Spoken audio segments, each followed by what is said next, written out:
श्री कृष्ण प्रभु की एक स्तुति लेकर के आप सभी के बीच उपस्थित हुई हूँ ऋचा मिश्रा रोली। आप सभी लोग सुनिए, अपना आशीर्वाद प्रदान करिए। प्रस्तुत करती हूँ अच्युतम केशवम कृष्ण दामोदरम राम नारायणम जानकी वल्लभम। अच्युतम केशवम कृष्ण दामोदरम राम नारायणम जानकी वल्लभम।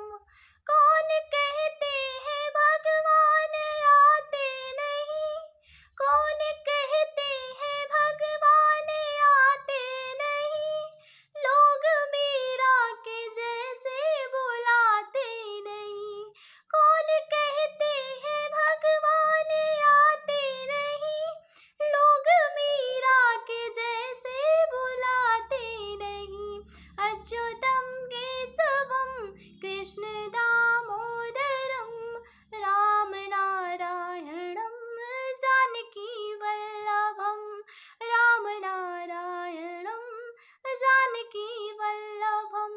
कौन कहता है भगवान खाते नहीं, कौन कहता है भगवान खाते नहीं, लोग सबरी के जैसे खिलाते नहीं।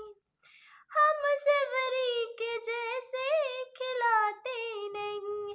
अच्युतम केशवम कृष्ण दामोदरम राम नारायणम जानकी वल्लभम।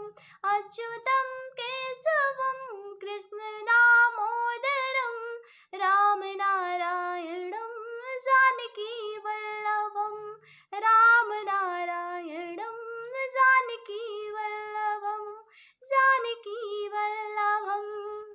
बहुत बहुत धन्यवाद आप सभी का। जय श्री कृष्णा, सादर नमन, वंदन। और आप सभी लोग चैनल को ज़्यादा से ज़्यादा सब्सक्राइब करिए। बहुत बहुत धन्यवाद।